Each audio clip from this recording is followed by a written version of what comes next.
Baik, Assalamualaikum warahmatullahi wabarakatuh. Selamat sore, salam sejahtera untuk kita semua. Waalaikumsalam. Terima kasih atas kesediaan Pak Faisal untuk menjadi narasumber acara knowledge sharing Badan Kejuruan Teknik Fisika pada sore hari ini. Terima kasih Pak Paul Wijaya yang bersedia untuk menyampaikan testimoninya. Terima kasih kepada ibu-ibu dan bapak-bapak yang bergabung pada acara PK Teknik Fisika sore hari ini. Seperti biasanya, acara kita awali dengan safety moment yang sore hari ini akan disampaikan oleh Pak Paul Wijaya. Langsung saja kami persilakan Pak Paul Wijaya untuk menyampaikan safety moment-nya. Baik, terima kasih Pak Edi. Selamat sore Ibu Bapak sekalian. Bisa di screen share? Iya. Ya, silakan. Sudah beberapa kali kita bicara tentang listrik di forum ini, tapi mungkin perlu dijelaskan juga bahaya listrik itu seperti apa, terutama sengatan listrik. Jadi saya coba berikan secara ringkas saja sengatan listrik, karena listrik itu cukup banyak bahayanya. Selain bagi manusia juga bahaya bagi kebakaran. Ada video pendek mungkin untuk menggambarkan aja sengatan listrik itu seperti apa.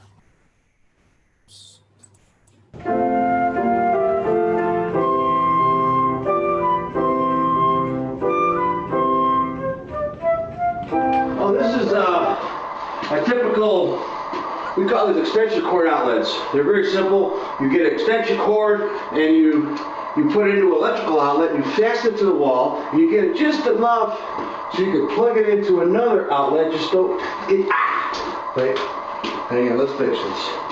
And you just plug it right into the electrical.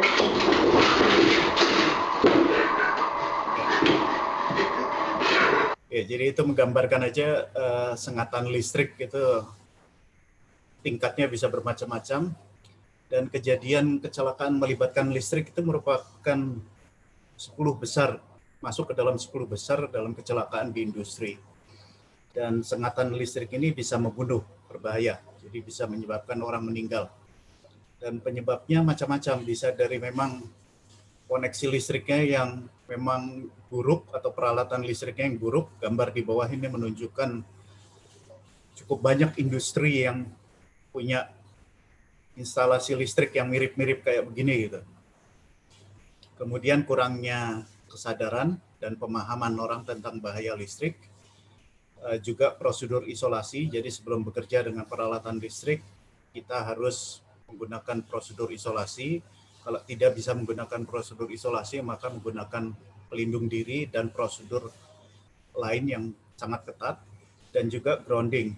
Jadi gambar ini sedikit digambarkan, ada peralatan listrik yang digunakan. Kalau tidak ada grounding, maka kalau ada kebocoran aliran listrik lewat tubuh manusia dan ke bumi.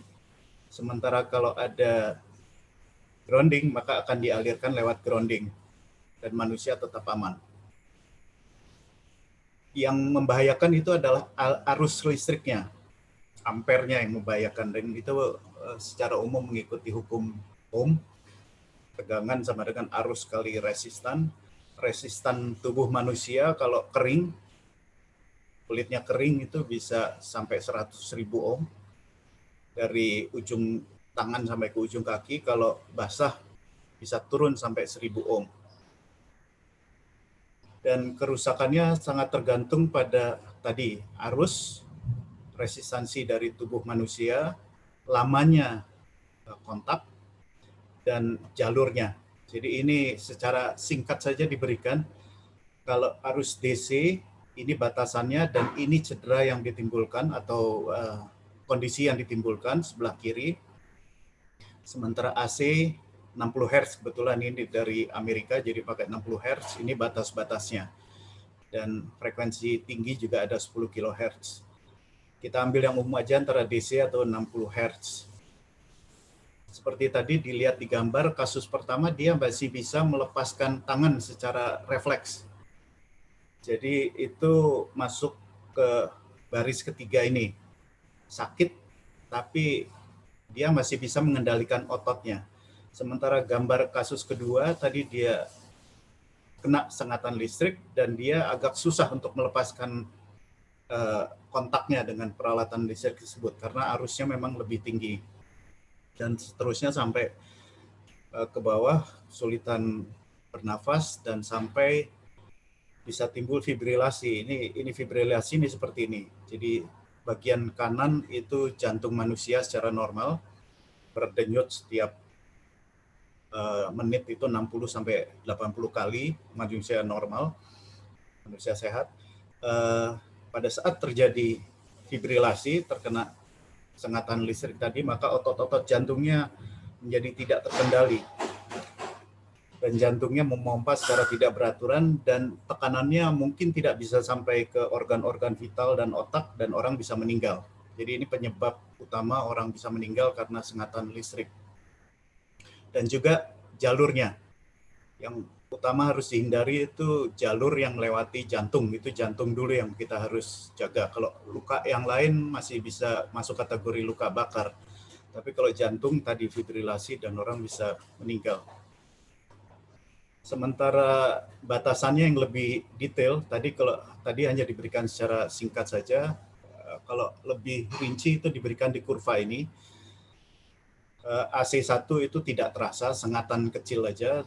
AC2 ini terasa, tapi masih bisa bereaksi. Sementara AC3 itu mungkin tadi tersengat, orangnya tidak bisa melepaskan diri. Jadi tetap mencengkeram ke peralatan listrik tersebut. Sementara AC4 itu kemungkinan fibrilasi. Jadi bisa dilihat arus di bawah dan waktu di sebelah kiri. Jadi secara umum di industri itu diambil batasnya 30 mA. Jadi setelah 20-30 mA ini karena memang di titik ini tidak kemungkinan terjadinya fibrilasi. Nah, proteksi yang biasa diberikan di industri bermacam-macam, tapi ini secara ringkas saja. Ada beberapa peralatan, ELCB, RCCB, dan GFCI. GFCI Amerika, ELCB, RCCB itu Eropa. Masing-masing mendeteksi kebocoran arus.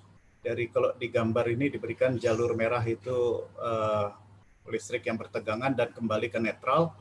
Kalau terjadi kebocoran maka ada perbedaan arus antara fasa dan netral. Sehingga kumparan ini mendeteksi dan mengaktifkan sensing yang akan menggerakkan relay dan memutuskan arus listrik. Nah, itu biasanya di set 30 mA. Jadi dalam waktu yang singkat, kalau orang terkena sengatan listrik dan melebihi 30 mA, maka akan segera memutuskan sambungan listrik. Mungkin itu saja dari saya, Pak Edi. Terima kasih waktunya. Baik, terima kasih Pak Paul Wijaya atas penyampaian safety moment-nya. Kita lanjut dengan acara utama kita yang sore hari ini akan disampaikan oleh Pak Muhammad Faisal Haq. Silakan Pak Faisal.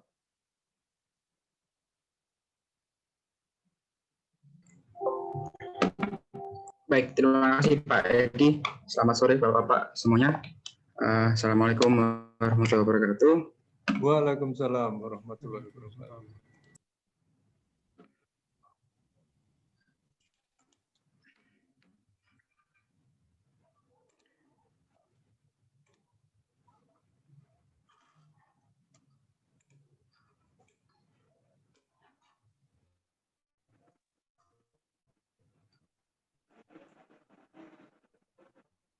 Sudah tampil Pak untuk PowerPoint-nya Pak? Ya, sudah tampil Pak.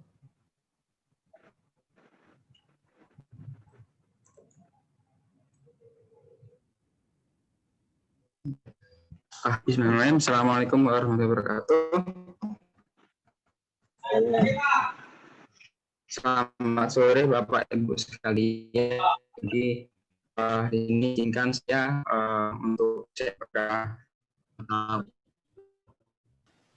beberapa pengetahuan mengenai kinerja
Ya, baik, saya lanjut, Bapak sekalian. Maaf, tadi sinyalnya agak Ya nih Pak, signalnya kurang bagus ini Pak.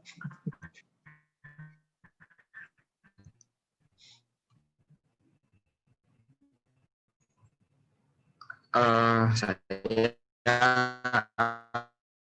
alumni ITS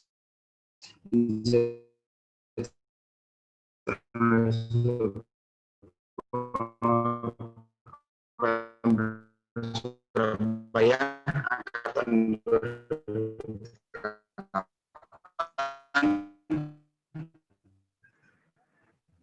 Mungkin ini Pak, Ini videonya bisa di disable dulu aja Pak. PLN sama di bidang pemeliharaan dulu, kemudian masuk ke engineering sebagai sistem.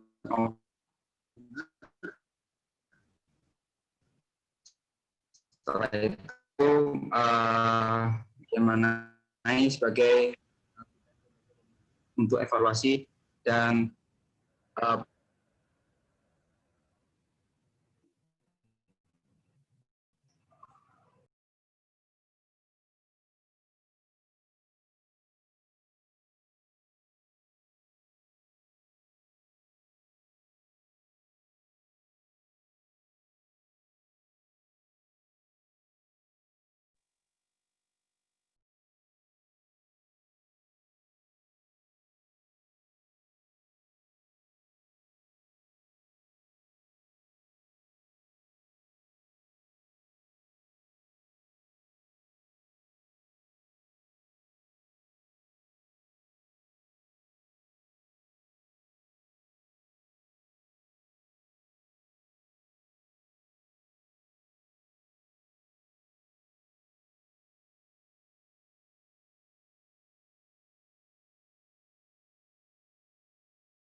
Pak Edi,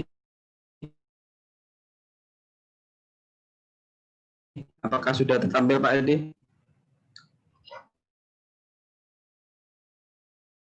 Sudah tampil Pak. Cuman suaranya yang agak ini, mungkin videonya di disable aja Pak.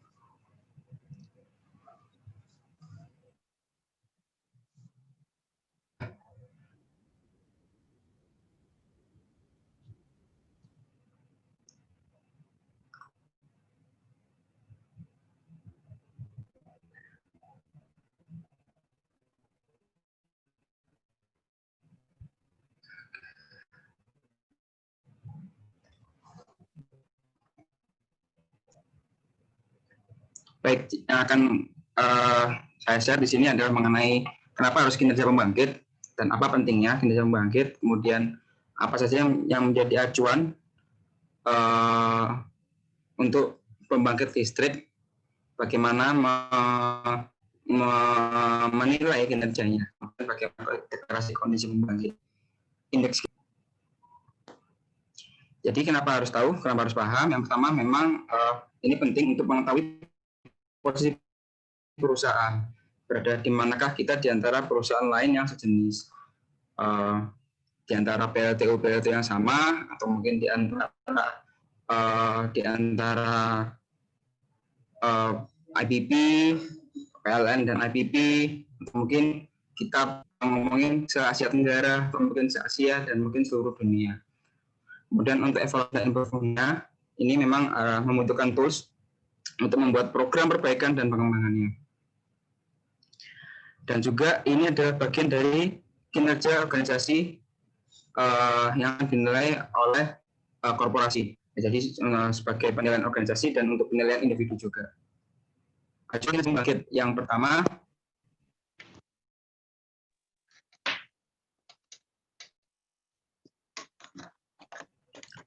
yakni standar dari Kemudian di breakdown oleh PLN di dalam standar PLN nomor K7 001 2007 mengenai indikator kinerja pembangkit. Setelah itu diturunkan ke dalam SEDIR nomor 001 tahun 2019 mengenai juklak perhitungan NKO, dan dibuatkan lagi prosedur tetap deklarasi kondisi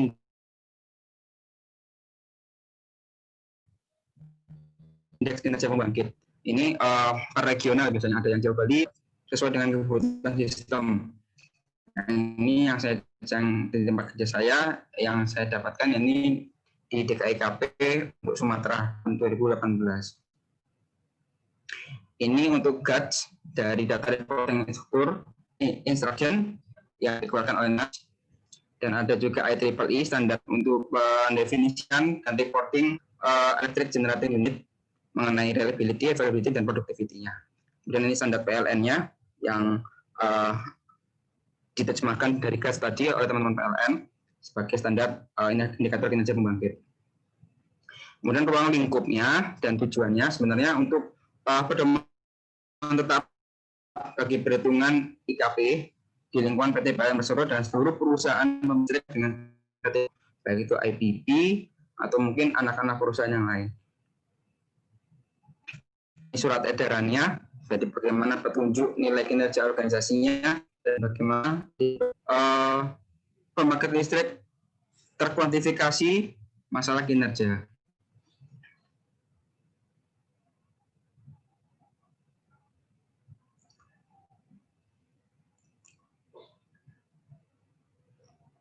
Kemudian deklarasi kondisi pembangkit. Yang pertama yang perlu diketahui oleh sebelum konstruksi, yang pertama ada terpasang. Ini berdasarkan kontrak, jadi akan tetap sepanjang masa selama tidak ada modifikasi kapasitas. Pembangkit tersebut akan dihapuskan asetnya. Kemudian ada daya mampu neto, ini beda dengan daya terpasang. Daya mampu neto itu adalah sebagai baseline perhitungan kinerja sesuai DMN dari PLN pusat. Jadi akan dikurangi dulu dari daya terpasang dikurangi dengan S pemakaian sendiri. Jadi untuk lebih jelasnya dari seperti ini. Daya terpasang misalnya dia pembangkit secara kontrak di 100 MW dengan S secara cen di 12%, artinya 12 MW. Berarti daya mampu neto yang di state ke PLN pusat ya ini besar 88 MW. Dan ini akan berlaku hingga 1 tahun dan tidak akan berubah nilainya. Dan akan dievaluasi terus selama secara berkala. Sama seperti penentuan DMN, standarnya masih mengacu pada NATS dan standar PLN 2007. Ini ada protap DKIKP Sumatera dan protap DKIKP untuk pembangkit Jawa Bali tahun 2017. Jadi yang perlu dipahami bersama di sini adalah periode pembangkit. Jadi terdiri dari available hour, yaitu terbagi dalam NB 01 dan operasi hour. Dan ada available hour dan unavailable hour. Pemeliharaan, dinamakan schedule hour dan yang kedua force hour. Jadi kalau 30 jam akan sama bulannya dengan tanggal 740 jam. Jadi ada SOH dan SOH sama dengan 74, maka dipastikan data sama. Ini terus unit pembangkit, kalau ada yang inaktif, ada yang aktif, detail seperti apa akan saya jelaskan. Untuk full voltage, jadi ada beberapa plans dia akan rencanakan dia rencanakan ini yang rutin tiap sebelum awal tahun, dan ada yang namanya MO maintenance. Kemudian untuk yang rating ini penurunan kemampuan pembangkit, plant rating, ada maintenance rating, plant extend rating. Jadi untuk beberapa kategori, yang pertama dia akan mengalami plan outage ini akibat pekerjaan pemeliharaan dari inspeksi oil atau lainnya yang sudah dijadwalkan oleh pembangkit itu sendiri kepada pemilik sistem untuk di jaringan. Kemudian ini dimasukkan dalam rencana operasi tahunan ROT. Dan jika ini adalah PE, artinya PO tadi jadwal selesai pada waktu yang telah ditentukan. Jadi sepanjang PE yang asli dan dijadwalkan PO dari tanggal 1 sampai tanggal 31 Juli. Kemudian mereka ternyata pekerjaannya belum selesai dan harus direncanakan untuk extend, dan ini memang harus dilaporkan dalam rencana operasi mingguannya. Ada extend pekerjaan sampai 15 Agustus misalnya. Itu namanya PE. Kemudian ada yang namanya MO, yaitu keluarnya pembangkit untuk pengujian, untuk korektif dan pergantian suku cadang atau pekerjaan yang lainnya. Dan ketika ada MO juga pasti ada ME. ME itu maintenance outage extension, jadi perpanjangan dari jadwal MO. Bedanya PO sama MO sebenarnya dari perencanaannya. Kalau PO itu sudah terencana dan sudah dijadwalkan, sementara MO ini belum terencana.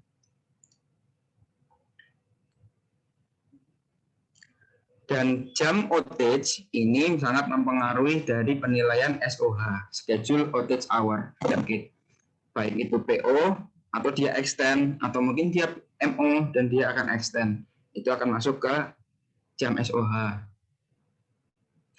Bagaimana ketika dia full outage?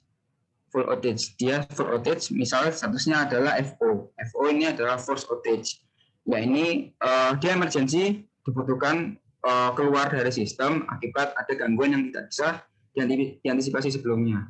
Misal seperti di tempat saya mungkin ada boiler cuplik sehingga kebocoran sehingga harus mengharuskan FO dari sistem. Dan ini ada 3 jenisnya, tapi sama-sama semua 6 jenisnya adalah FO, yaitu immediate, delay, atau mungkin dipostpone. Dan di startup failure, jadi dalam waktu startup yang ditentukan. Jadi ada kesepakatan tersendiri ketika unit akan memulai sinkron sejak pasca FO pada sistem. Jadi biasanya di makin berjam dari sejak dia startup gitu untuk sinkron kembali, dan ketika melewati batas waktu tersebut akan startup failure. Dan itu semuanya untuk FO yang tadi full outage dan startup failure ini memang mengganggu dari jam FOH, yaitu force outage hour, jam gangguan pembangkit. Gitu tuh buat nambahin ilmunya buat nambah. Ada yang namanya reserve shutdown dan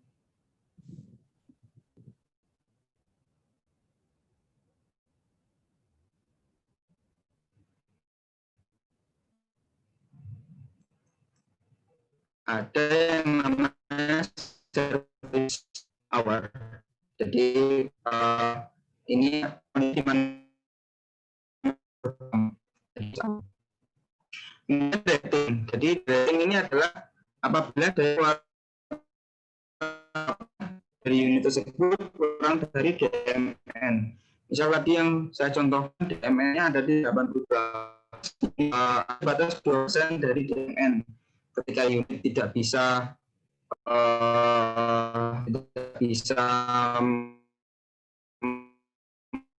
mengisi atas 2% dari DMN itu, maka akan dinyatakan Rating berakhir ketika peralatan yang melakukan rating tersebut kembali normal. Tersebut diperlukan sistem atau tidak, yang jelas status harus ramp up unit lagi.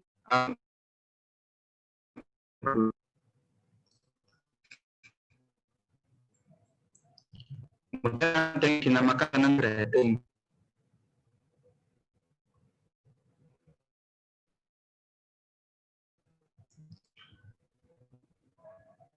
Dan rating ini rating yang dapat ditunda melalui periode operasi mingguan. Tapi memang dia, jadi ini perhitungannya jadi tetap sama, yaitu nilainya dari DMN dikurangi dengan outputnya, besar ratingnya dikali durasi rating jamnya. Jadi misal pembangkit dengan DMN 88 mengalami force rating sebesar 44 MW selama 2 hari. Jadi hitungnya sama untuk force rating maupun voltage. Yang terjadi adalah bedanya adalah dalam hal loss output saja. Kalau saya rating dia 54 MW selama 30 hari, jadi 10 jam dibagi dengan 88 MW. Hasilnya adalah total loss outputnya sama 31.680 MWh. Jika ada FO dengan gangguan selama 360 jam, 88 MW dan nanti akan 60 jam. Jika kondisi outage yang tidak mempengaruhi pembangkit, jadi kami mengatur tersebut diturunkan atau tidak. Jadi ketika memang sistem membutuhkan pembangkit tersebut diturunkan karena memang kebutuhan demand ini cenderung turun, jadi ini dinamakan kondisi NC, non event, atau kita nyebutnya reduce load oleh teman-teman pengatur beban. Kemarin yang akan saya bahas sampai nanti di akhir adalah mengenai MW pembangkit dari vertikal. Ini dasarnya kemampuan di akan linear dengan jam di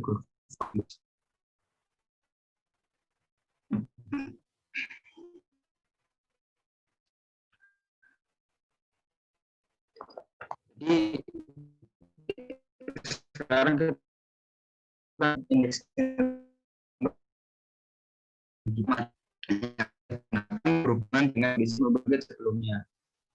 Yang pertama yang saya sebutkan lebih 10% dari yang pertama availability factor. Jadi faktor kesediaan untuk beroperasi pada daya mampu nettonya. Sekali lagi di daya mampu nettonya. Ketika memang ini pembangkit tersebut bisa berproduksi sama dengan nettonya atau dia naik EAF. Untuk ada lagi yang namanya effort. Effort ini adalah persentase jam gangguan dan jam dating yang tidak direncanakan. Karena bisnis pembangkit ini ada masalah yang dilakukan dengan jam, sehingga ketika jalan diukur dengan EAF, sementara ketika gangguan diukur dengan effort. Semakin bagus, sementara semakin tinggi PN semakin bagus. Untuk nilai effort ini dihitung jam gangguan jam outage FO dengan rating jika dia berproduksi di bawah DM kemampuan periode operasi di masuknya. Kemudian ada yang namanya SOR. Ini SOR awal. Perencanaan outage yang memang dilakukan karena pembangkit tidak akan bisa mungkin ada yang tidak tahu operasi terus menerus, mungkin dia memang disebutkan untuk pemeliharaan. Dan juga ada F atau kasih faktor inilah yang mengukur kinerja mesin terhadap transformasi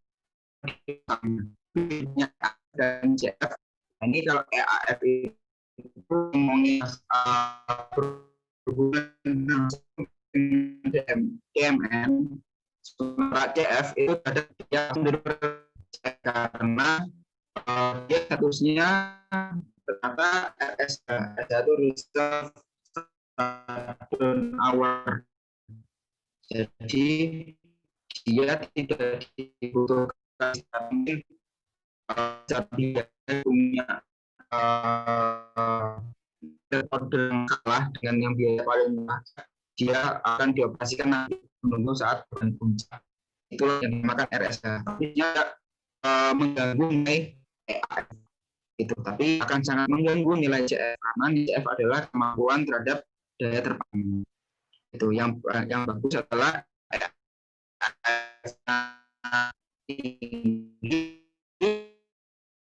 ya juga tinggi.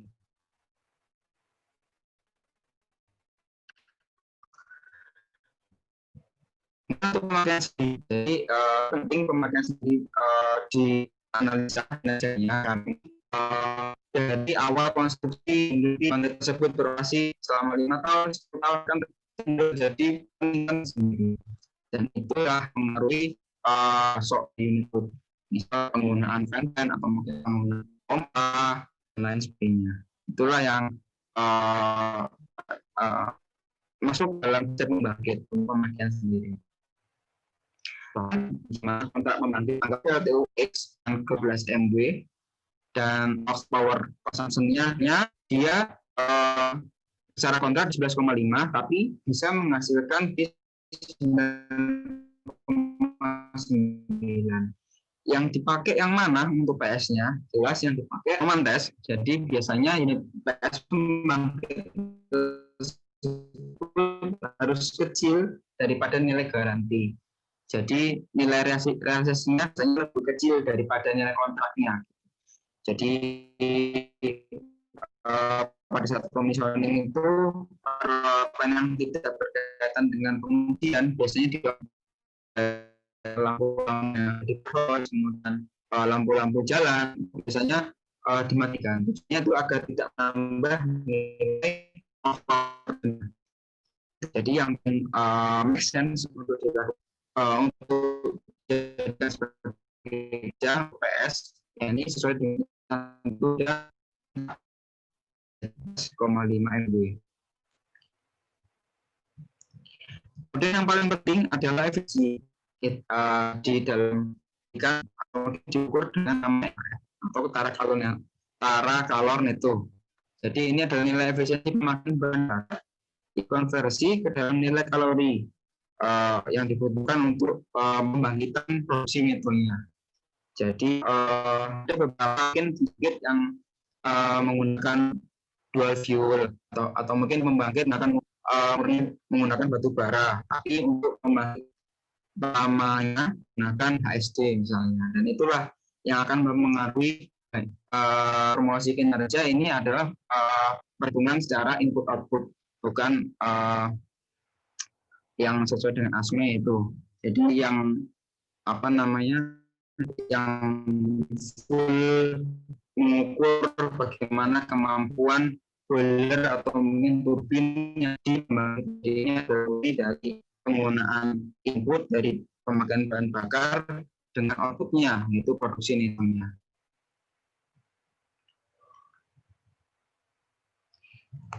Dan kita akan masuk pada evaluasi kinerja pembangkit.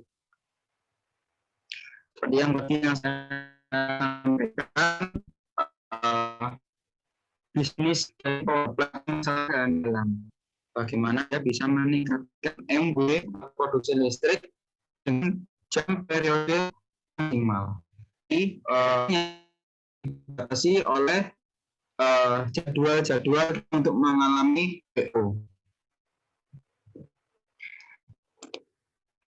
yang terencana untuk jadwal audit. Jadi misalnya sesuai untuk di tempat saya ini hanya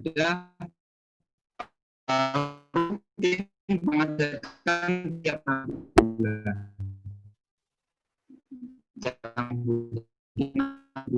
Dari sebelumnya unit akan stop gitu. Kita memang sesuai dengan standar kita memang 10 tahun.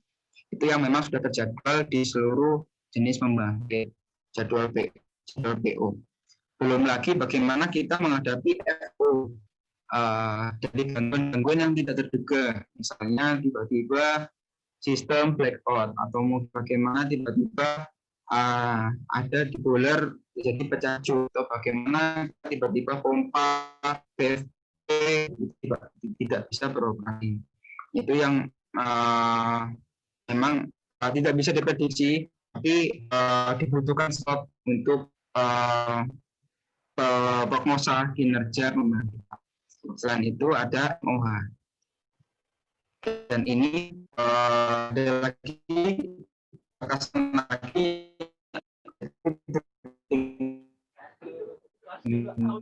jadi memang sudah operasi 10 tahun, 20 tahun gitu. Jadi dia akan berkurang kemampuan yang akan berpotensi. Bagaimana improve-nya? Yang pertama yang akan kita kerja dari improvement dari jadi ini sampai tiba-tiba dia mengalami breakdown, tiba-tiba dia harus shutdown, sehingga bukan optimal dan strategi itu bisa dalam bentuk bagaimana mereka bisa memprediksi peralatan apa saja yang diprioritaskan untuk dilakukan pemeliharaan. Atau mungkin dengan metode reliability test, artinya dengan menggunakan software atau program. Improvement saja yaitu optimasi dan strategi. Jadi pemeliharaan tiap yang jadi ini yang diperlukan. Apakah memang perlu penggantian perawatan? Durasinya sebelumnya hanya 1 bulanan, kemudian dipakai 2 mingguan, mungkin dibuat jadi 1 minggu. Itulah yang dibutuhkan improve dan strategi dari teman-teman dari reliability. Kemudian lingkup lain yaitu PO yang panjang. Ini akan sangat menentukan availability pembangkit.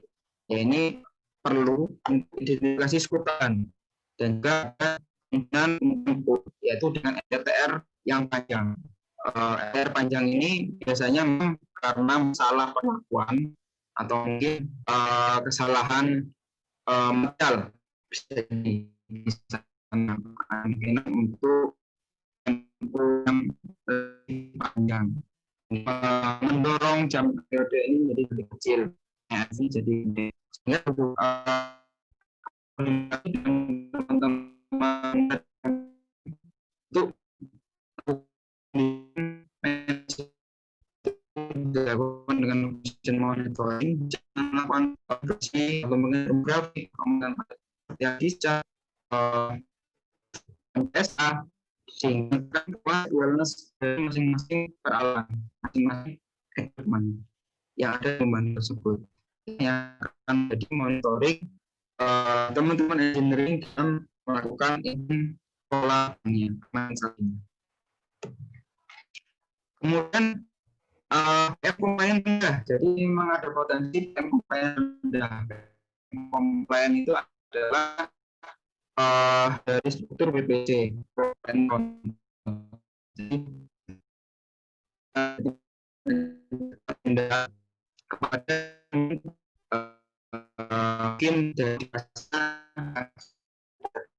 misalnya seminggu ternyata mau sampai 2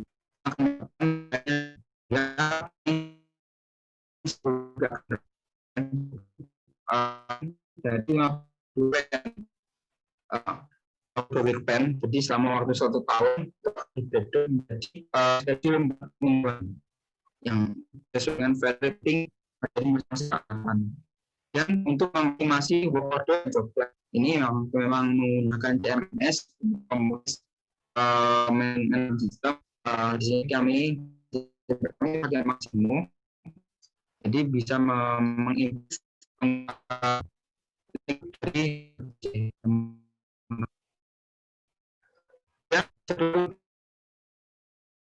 antara yang pendek dengan tapi durasinya panjang, sehingga akan menurunkan jam periode dari inilah dibutuhkan optimasi scope overhaul. Ini nanti juga harus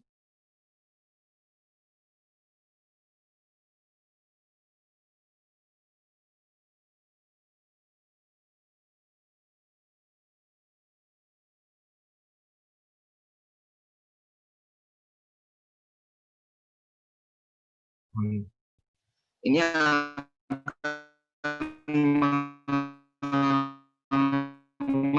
mengganggu MW atau terjadi pada sisi kontrol akan dia kejar, jadi dia harus ada kemungkinan kuanti di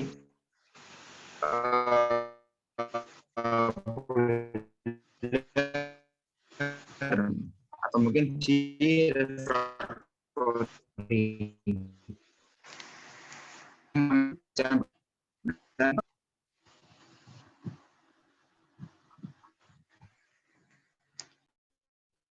ini yang paling project ini saya tentu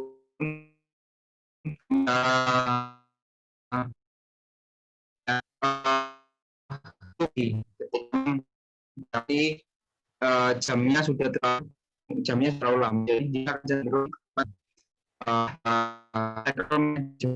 aman bisa kita replace atau mungkin refurbish peralatannya, kita gantikan peralatan baru, itu sisi ekonomisnya gitu. Dia bisa berfungsi yang daripada sebelumnya. Kemudian yang tak kalah pentingnya ini dari application management. Jadi bagaimana pengolahan cepat dari yang mulai dilakukan kemudian dianalisis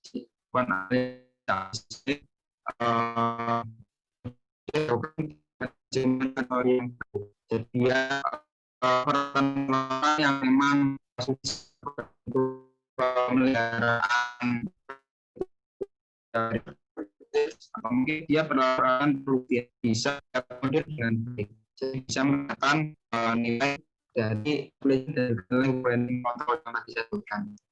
Ketika kita memelihara tidak ada orang yang sepakat yang akan dilakukan penggantian juga akan sangat mahal. Inti dari evaluasi jam pembangkit ini adalah perlunya tata kelola pembangkit yang bagus. Bagaimana manajemen operasi, kemudian lingkup WPC yang tadi saya sebutkan, ada teman-teman mitigasi failure dan juga ada teman-teman render outage, manajemen outage. Improve-nya nanti akan di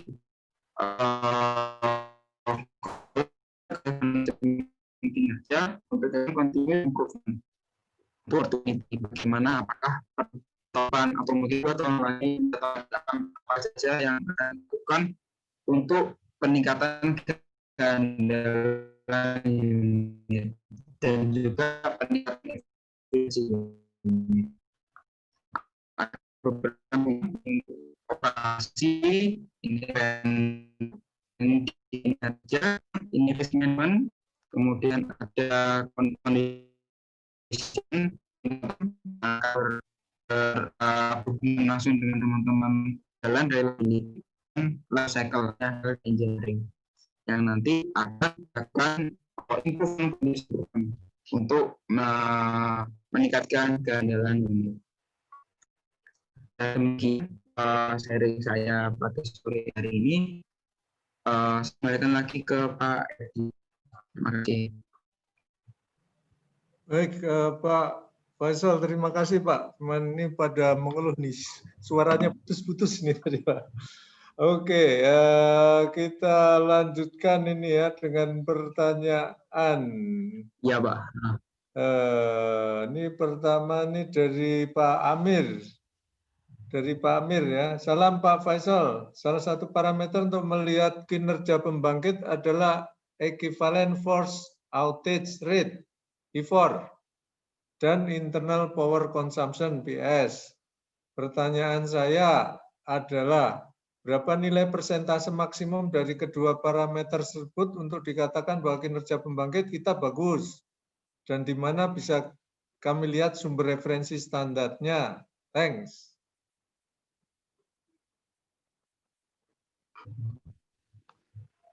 Pak Edi, maaf putus-putus Pak. Gimana Pak? Oh, putus-putus ya suara saya. Iya. Ini apa? Ini parameter yang apa? Tadi parameternya kan ada EFOR sama Untuk PS. kinerja pembangkit. Tentang EFOR sama PS, Pak. Iya. Berapa nilai persentase maksimum dari EFOR sama PS untuk dikatakan bahwa kinerja pembangkit bagus?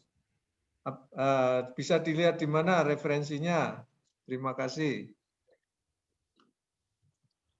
Oke, baik, terima kasih Pak Amir untuk pertanyaannya. Jadi untuk nilai effort sendiri di awal tahun itu memang PLN pusat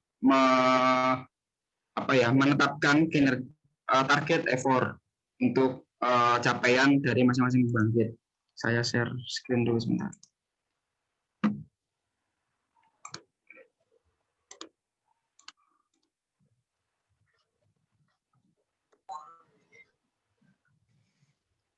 Sebentar ya Pak. Ya Pak, silakan Pak.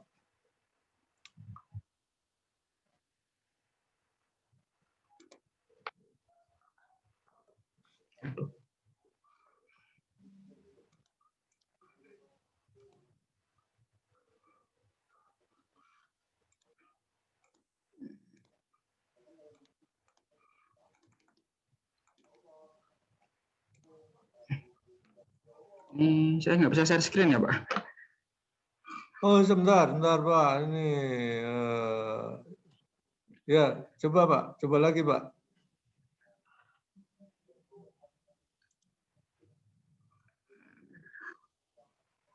Oke, keluar ya. Jadi mungkin yang ini saya coba nge-share screen nggak keluar. Jadi mungkin di slide saya yang nomor page 36 itu, jadi nilai effort itu memang sudah ditetapkan oleh PLN pusat. Jadi di tiap pembangkit milik PLN atau mungkin di IPP untuk kinerja effortnya. Jadi kalau misal di tempat kami di Tarahan gitu kan, misalnya nggak bisa di Tarahan dengan PLTU CFB boiler 100 MW, kami ditarget untuk nilai effort itu di sekitar 7,38% dalam waktu 1 tahun.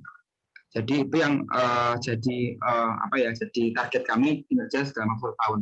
Hingga saat ini kami sudah ada di 3,5 sekian. Jadi sudah cukup bagus pencapaian untuk nilai effortnya. Karena memang ada improvement yang sudah kami lakukan. Kemudian untuk internal power consumption, jadi memang tidak ini Pak sesuai dengan di materi saya tadi di halaman 17 untuk penentuan DMN-nya. Jadi tidak boleh lebih dari PS design yang ada di kontrak. Misal kontrak awalnya pembangkit tersebut ada di 12 MW, jadi untuk PS-nya ya tidak boleh lebih dari itu. Ketika memang lebih dari itu, ada kemungkinan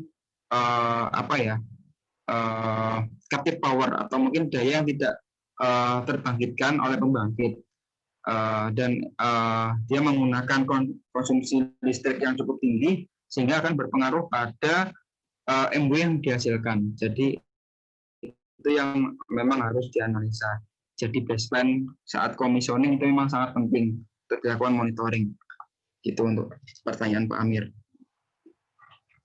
Untuk Taran sendiri PS-nya ada di 10%, jadi di 10 MW.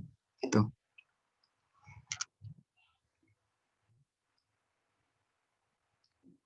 Sudah terjawab belum Pak Edi? Berikutnya, ya.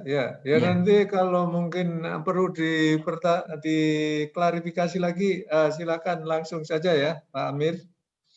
Kemudian pertanyaan dari Pak Helmi, mohon izin tanya, untuk meminimalisir di rating, apakah ada jurus AMPO, strategi yang perlu diterapkan selain periodik preventive check yang secara rutin dilakukan berhubung faktor dari derating bukan hanya dari kondisi performa peralatan saja, tapi juga kualitas bahan bakar. Mohon penjelasan. Terima kasih. Ya, ini menarik karena memang saya baru tahu kalau kondisi derating itu bisa dari kualitas bahan bakar.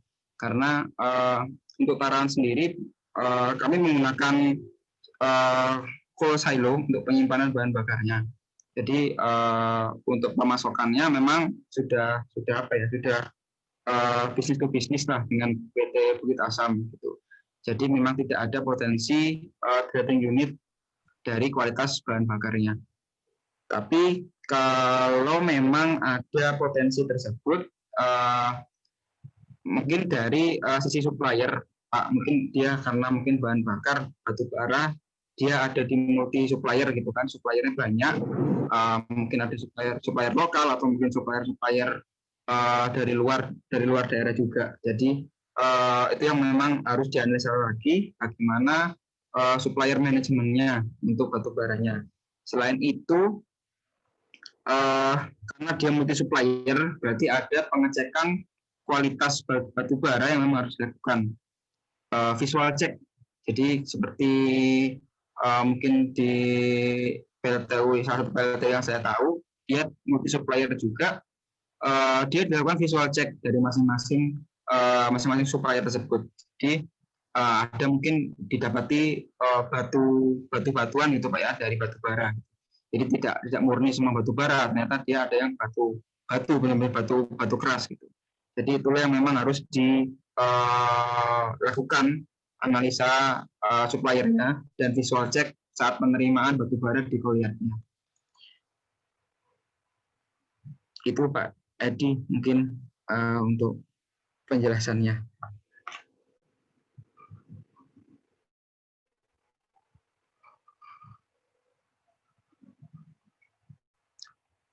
Pak Edi masih di mute kayaknya Pak Edi. Suka nggak sadar nih Pak. Maaf. Ini Pak Amir lagi. Bagaimana mengatakan nilai kerja CF? Bagus. Capacity factor ya ini ya? Atau ya, Pak. Tidak bila daya listrik yang dihasilkan selalu rendah dan sangat bergantung dari orderan AP2B. Misalnya saja dalam rataan bulanan nilai CF kurang dari 30%.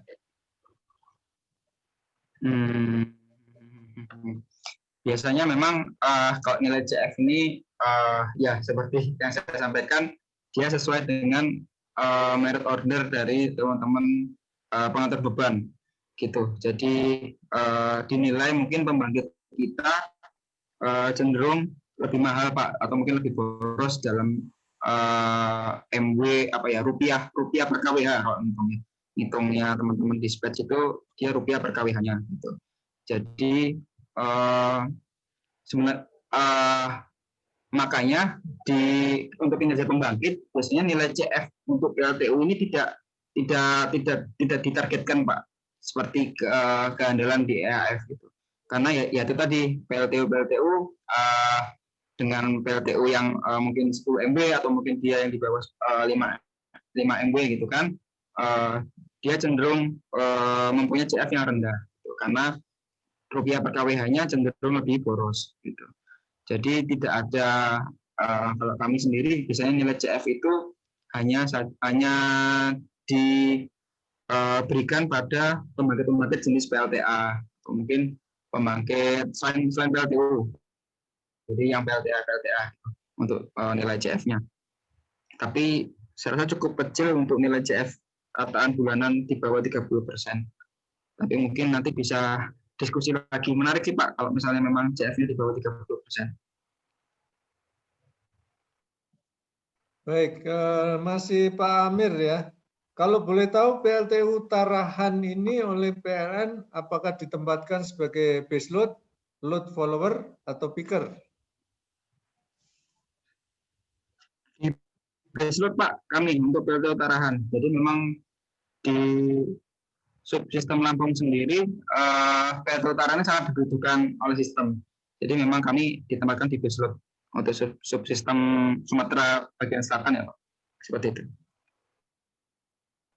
Baik, ini yang di chat pertanyaan sudah selesai. Silakan kalau mau ada pertanyaan langsung. Tadi Pak Wiryono sepertinya mau bertanya Pak.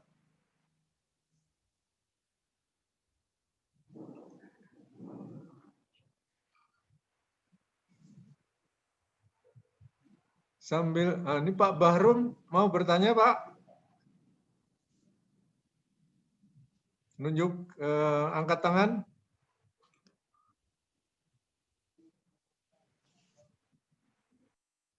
Sambil nunggu, saya ingin bertanya Pak. Oh ini Pak Herianto barangkali mau bertanya Pak.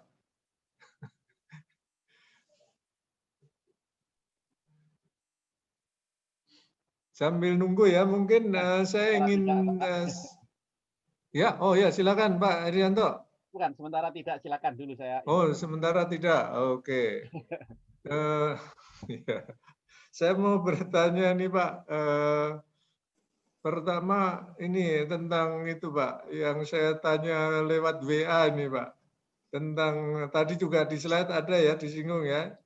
Reliability Index sama Health Index. Ini itu ditentu oleh PLN ditentukan atau inisiatif unit pembangkit, oh ini dia menghitung sendiri itu Pak.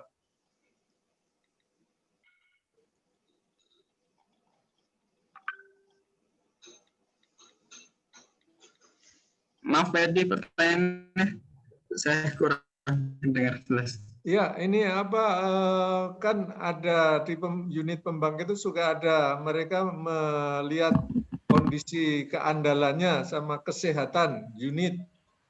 Jadi ada reliability index, ada health index. Nah, kinerja seperti ini itu apakah masuk di kriteria ketentuan yang dikeluarkan oleh PLN atau itu inisiatif sendiri dari unit pembangkit itu menghitung seperti itu?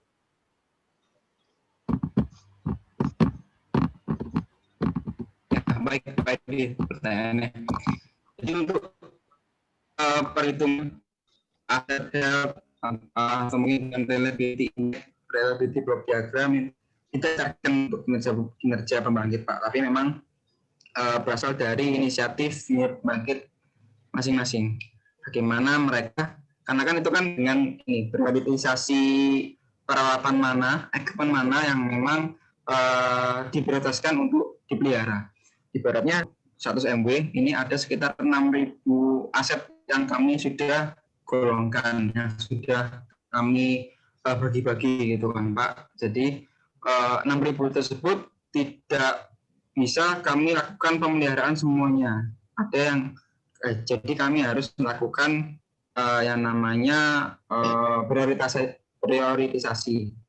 Nah, itu tadi prioritasnya dari mana? Ya dari MPI, Maintenance Priority Index, itu dari SRP. Kemudian ada Reliability Index, ini dengan perhitungan reliability block diagram dengan software biasanya. Kemudian ada yang namanya Asset Health, ini kondisi-kondisi dari teman-teman prediktif dalam monitoring peralatan. Sesuai misal tiba-tiba vibrasinya naik, kemudian ada mungkin suatu waktu temperatur silot di sisi platnya dia terkena hotspot. Jadi nilai penerapan seperti ini mengalami improvement, bukan untuk itu Pak Edi. Iya Pak, ini tadi suaranya putus-putus ini tempat saya, agak susah ini tadi. Ya udah, ini kita lanjut nih Pak Wiryono ini.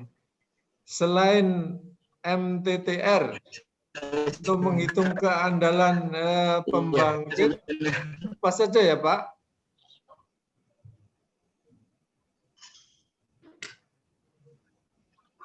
Ini ada dua nih, satu dulu ini Pak. Ini dua pertanyaan. Ini yang pertama tentang selain MTTR, keandalan apa saja yang dihitung? Ya.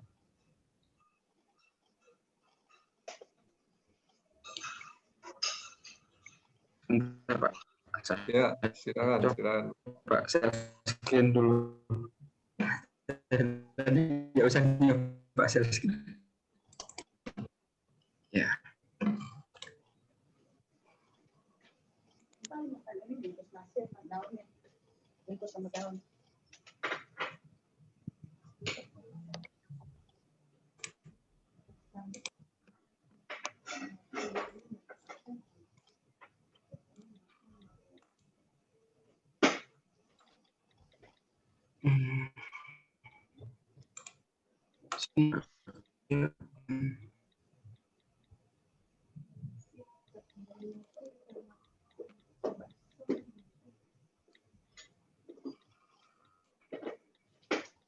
Saya share screen. Share screen. Mungkin bisa di Yono untuk pertanyaannya. Iya, pertanyaan tadi terkait dengan sepertinya terkait dengan keandalan, Pak. Yang dari Pak Wiryono ini terkait dengan keandalan selain MTTR apalagi gitu yang dihitung. Jadi iya, untuk keandalan ini memang parameter yang jadi kuantifikasinya yaitu dari nilai EAF ya Pak, untuk equivalent availability factor. Jadi selain kalau di slide saya itu mungkin bisa dijelas rumusnya, secara rumus ada di page 35. Nah, itu memang secara rumus bagaimana unit pembangkit dikatakan mempunyai EAF yang bagus. Artinya dia terhadap nilai daya mampu netonya. Semakin dia sering di atas daya mampu neto, artinya EAF-nya sudah semakin bagus. Dan terkait dengan masalah MTTR peralatan untuk mean time to repair tadi, improvementnya ada di slide saya, mungkin yang paling di bab-bab terakhir Pak, untuk dari evaluasi kinerja pembangkitan Pak. Jadi untuk bagaimana cara peningkatan nilai MW itu yang paling penting. Dan selain MTTR ada yang kita optimasi maintenance strategi untuk menghindari terjadinya force outage atau mungkin terjadi stop unit. Itu penting dilakukan selain MTTR. Kemudian ada prediksi failure kesehatan aset. Ini juga menghindari terjadinya lonjakan mungkin temuan vibrasi atau mungkin temperatur yang tiba-tiba tinggi pada suatu komponen atau suatu peralatan. Selain MTTR ya Pak. Jadi seperti itu untuk peningkatan keandalan durasi periode pembangkit tersebut beroperasi. Kalau memang itu sudah berhasil diimprove, biasanya kecenderungan untuk FO atau mungkin dia MO itu cenderung lebih kecil. Jadi dia hanya unit pembangkit tersebut sudah condition based lah istilahnya. Dia sudah sesuai dengan rencana sebelum awal tahun untuk dilakukan periode outage-nya. Jadi memang dia harus stop 6 bulan, ya kita akan stop dia di 6 bulan gitu. Jadi seperti itu Pak Edi dan Pak Wiryono. Kemudian untuk keandalan operator, pertanyaan selanjutnya. Ya. Keandalan operator apa juga diperhitungkan dalam menilai keandalan suatu pembangkit? Ya, sangat diperlukan Pak untuk keandalan teman-teman operator dan bagaimana sensing teman-teman operator terhadap unit tersebut. Sebenarnya tidak berpengaruh langsung, tapi memang kecenderungan teman-teman operator memiliki sensing yang bagus itu sangat penting. Mengingat kami juga tidak hanya handal, tapi kami juga dituntut untuk efisien, dan keandalan operator itulah yang bisa menggabungkan keduanya. Bagaimana kami bisa handal dan juga bisa efisien. Jadi seperti itu, Pak Wiryono. Berikutnya dari Pak Heruwi Lukman. Tanya Pak, kalau biasanya pembangkit blackout itu kenapa ya pembangkit lainnya itu ikut mati? Ini kasusnya di Lombok, ada salah satu PLT GMU bermasalah tapi sistem keseluruhan di Lombok mati. Itu penyebabnya apa ya Pak? Kok bisa semua pembangkit blackout semua? Apakah masing-masing mempunyai batas proteksi sendiri? Iya, kalau ini nanti kaitannya sama sistem ya Pak untuk transmisinya. Jadi mungkin saya nggak begitu paham benar mengenai sistem transmisi ini Kak. Tapi yang saya tahu untuk tiap-tiap wilayah biasanya mempunyai island tersendiri. Island tuh kayak apa ya? Lingkup pembangkit. Jadi misal seperti di tempat saya di Tarahan. Tarahan ini ada di subsistem Lampung dari Kesatuan Subsistem Sistem Sumbaksel Sumatera Bagian Selatan. Dan subsistem Lampung ini biasanya mempunyai island tersendiri. Bagaimana nanti PLTU Tarahan berefek pada sistem tersebut.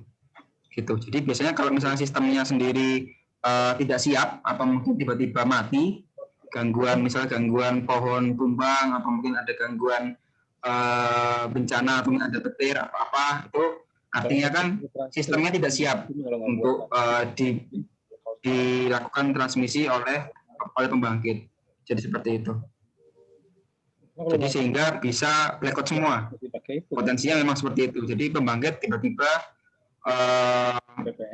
mungkin frekuensinya jadi tinggi di atas 50 sehingga mengaktifkan sistem proteksi yang ada di pembangkit. Jadi memang harus stop gitu Pak, karena memang secara sistemnya ada masalah. Jadi gitu. Jadi ini nanti ngomongnya ke keandalan sistem, bukan ke keandalan pembangkitnya. Tapi biasanya ketika sistemnya sendiri sudah ada cadangannya, backupnya, gitu biasanya dapat dihindari untuk kejadian blackout akibat sistem pembangkit yang bermasalah. Jadi seperti itu, Pak Heru Wilukman. Ya. Ini yang di chat sudah nggak ada lagi. Silakan Pak, yang mau bertanya langsung.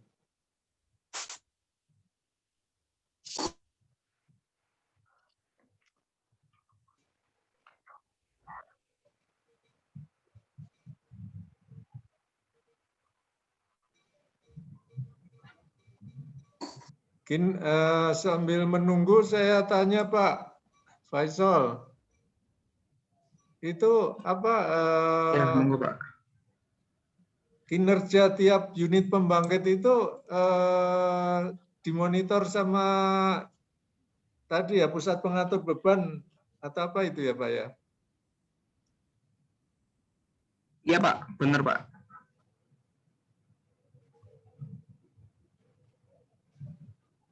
Jadi misalkan ada pilihan banyak unit pembangkit, nggak tahu kalau di Sumatera pilihannya banyak nggak? Seperti di Jawa kan pilihan pembangkit banyak. Jadi kalau yang kurang hemat bisa jadi nggak beroperasi gitu loh. Gimana itu Pak penjelasannya kalau di Sumatera sana itu? Iya Pak, benar. Jadi istilah ini biasanya dinamakan dengan merit order untuk Ya betul, merit apa ya, order. urutan pembangkit tersebut. Ya, Ya. merit order. Iya. Itu sekali lagi ngitungnya dari rupiah per kWh yang dibangkitkan oleh pembangkit. Jadi ketika pembangkit itu lebih hemat, biasanya akan lebih diprioritaskan lah masuk sistem atau mungkin turun beban gitu Pak. Jadi seperti itu. Jadi ada perhitungan sendiri teman-teman sistem transmisi.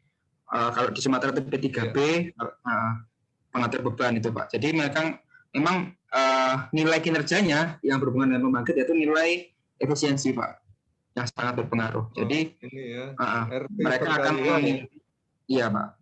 Mereka akan meminta rutin nilai efisiensi unit misalnya tiap 6 bulan sekali. Jadi akan jadi parameter merit order. Jadi seperti itu. Jadi misal unit pembangkit 100 MW itu berapa nilai efisiensinya. Di 75 berapa, di 50 berapa. Jadi data itu yang harus kami submit secara rutin ke teman-teman P3B pengatur beban. Gitu. Jadi yang menentukan hemat atau tidaknya dari situ. Di Sumatera juga ada pilihan, Pak. Kan tergantung dari ini juga ya, kapasitas total pembangkit yang ada gitu. Nanti kalau nggak beroperasi kurang nanti untuk. Iya Pak. Di Sumatera. Iya benar sekali. Misal kalau ada mungkin di wilayah lain Pak, yang saya tahu. Ada punya pembangkit PLTU dia kapasitasnya 55 MW.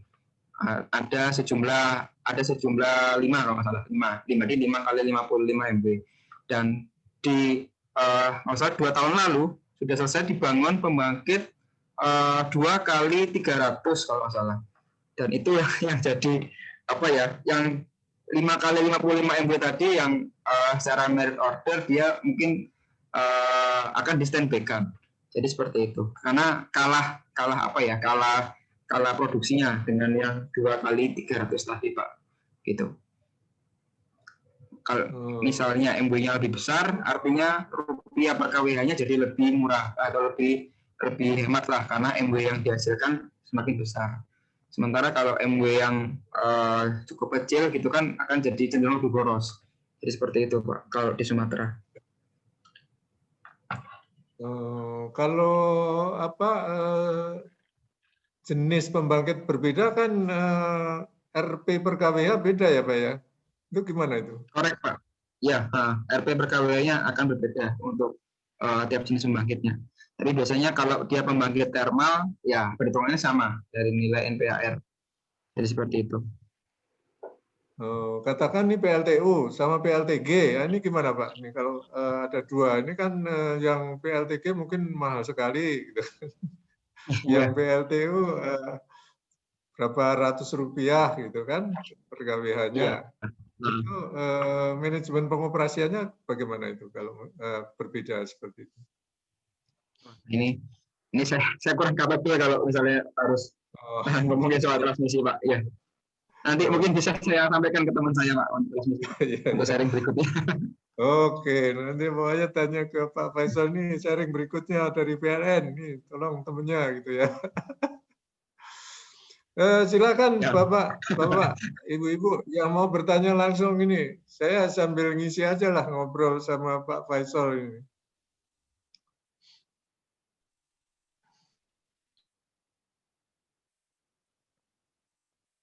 Jadi kalau di tempat Pak Faisal ini PLTU berapa unit Pak?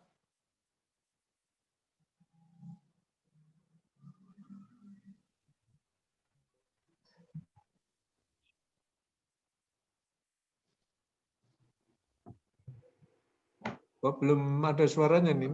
Sudah ada signal suara tapi nggak muncul suara. 2 kali 100 Pak. Oh, 2 kali 100 ya, Pak? Ah, ini ada pertanyaan nih dari Pak Indrianto. Iya, Pak, 2 kali 100, Pak. 2 kali 100. Oke, Pak. Nanti nyambung lagi nih. Sementara ini ada pertanyaan nih Pak Indrianto ini. Surabaya nih sepertinya ini. Cara mengatasi harmonik tinggi padahal sudah menggunakan filter. Akibatnya peralatan kami banyak cepat yang rusak dan cepat panas. Nah, ini pengguna listrik PLN, Pak.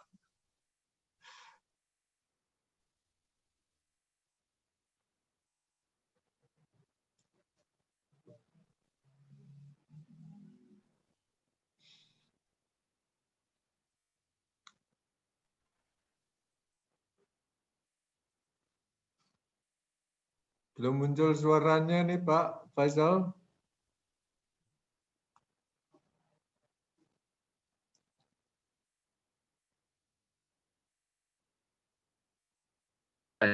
Seperti apa?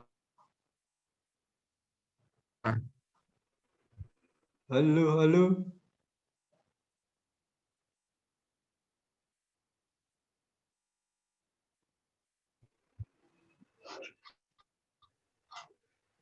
Apa sinyalnya hilang-hilang lagi, Pak?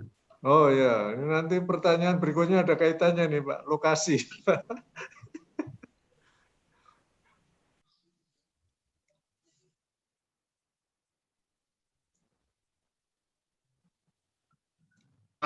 Konteks pertanyaannya gimana? Harmonik tinggi ini apakah di peralatan rumah atau? Ya, ini industri Pak. Di pabrik Pak.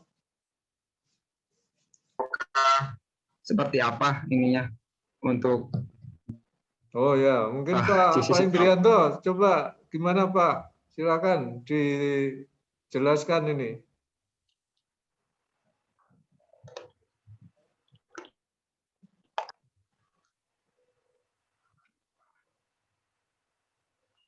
Pak Indri, silakan Pak Indrianto.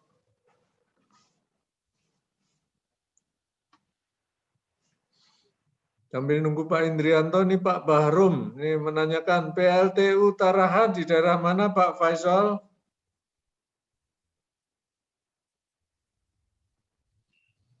Di Lampung, Pak, Lampung Selatan. Lampung Selatan, oh itu. Iya. Yang Pak Indrianto bagaimana Pak? Ini ada pertanyaan dari Pak Faisal.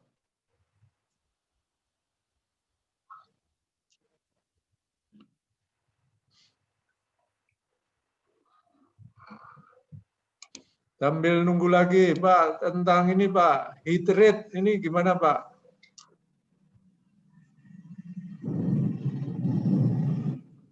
Tempat saya juga ini apa? Iya Pak, gimana Pak? Tempat saya ini apa petirnya lagi keras-keras juga nih sekarang ini. Ini Pak, heat rate, tentang heat rate. Itu faktornya apa saja itu Pak yang mempengaruhi heat rate ini?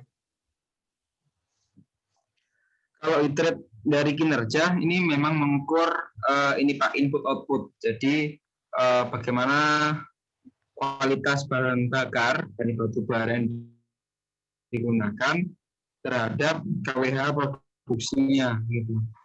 Jadi kalau misalnya pengen NPHR kinerjanya lebih tinggi, berarti sisi penyebutnya yaitu di KWH produksinya harus gitu. Itu sih Pak kalau dari sisi kinerja, karena memang hanya sebatas input output.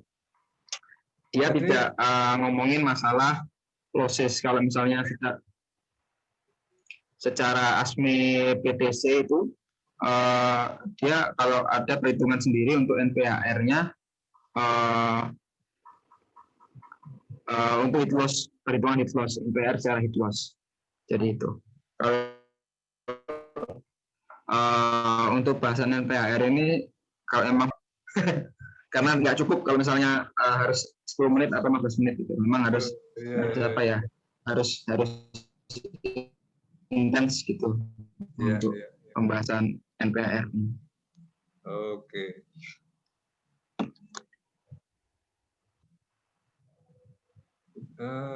Ada juga yang tentang ini Pak, specific energy consumption itu dengan heat rate kaitannya gimana?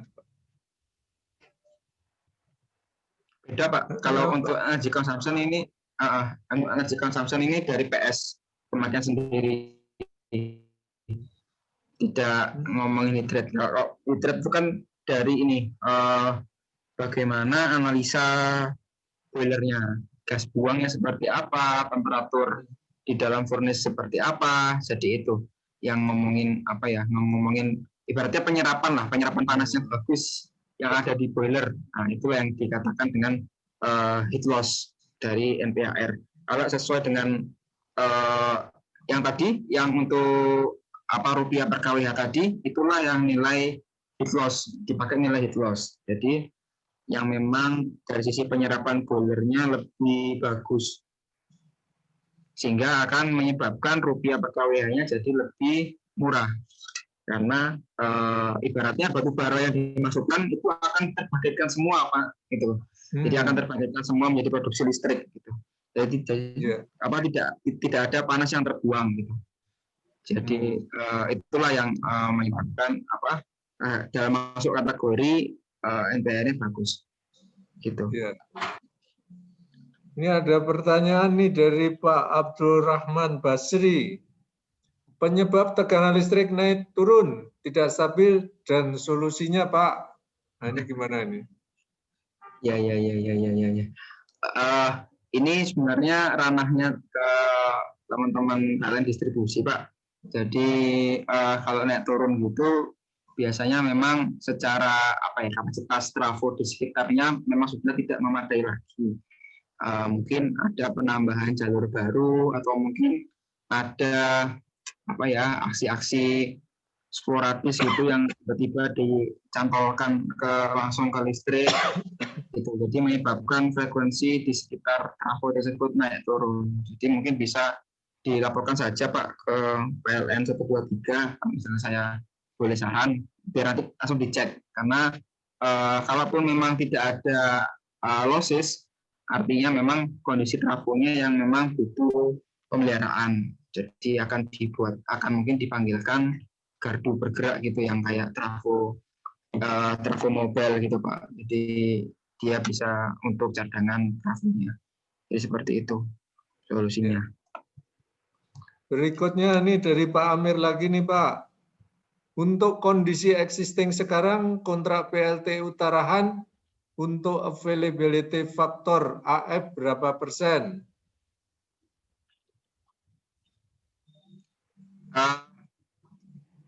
Kami di 78% Pak Amir untuk tahun 2020 ini untuk availability-nya. Ini untuk target kontraknya. Sementara saat ini kami sudah ada di sekitar nilai di 80-an, 80, 81, 82. Jadi sudah lebih bagus lah ini yang dari sisi target kinerjanya. Jadi seperti itu. Silakan yang lainnya. Sambil nunggu Pak, ini kalau sama-sama PLTU kapasitas sama bisa di benchmark enggak itu Pak? Misalkan PLTU 100 MW, nah itu tentang availability factor itu harus kira-kira sama atau gimana itu Pak? Dan yang lain-lain. Bisa Pak? Iya bisa Pak sebenarnya.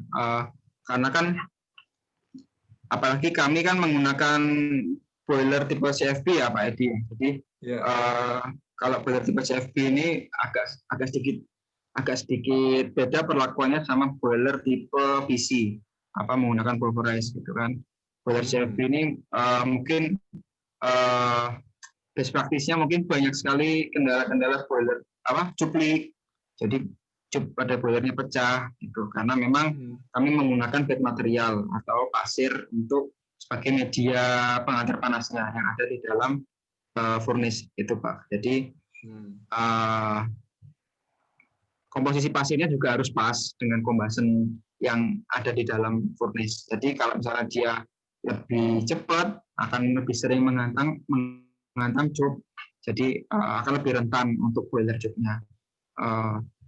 Tapi untuk Taran sendiri tahun ini sudah cukup bagus. Untuk di tahun 2 tahun lalu lah Pak, kami sering tiap 2 bulan sekali itu harus pecah job. Ada juga baru dibenerin yang sisi ini, kemudian 2 minggu berikutnya gantian unit satunya yang harus dibenerin. Jadi seperti itu cerita untuk boiler safety. Tapi ada improvement yang kami lakukan sehingga boiler cuplik ini tidak terjadi lagi Pak di tahun ini Pak. Jadi seperti itu. Sudah lebih lama ini apa ya? Ininya apa? Umur operasinya. Ya, reliability-nya udah lebih tinggi. Ya. Ini ada pertanyaan lagi Pak dari Pak Muhammad Ihsan. Izin bertanya Pak, PLTU Tarahan apa single line pembangkit atau lebih dari 1 pembangkit? Kami 2 unit pembangkit Pak, tapi namanya PLTU 4, bahwa proyeknya seperti itu namanya. Satu ya saya tahu.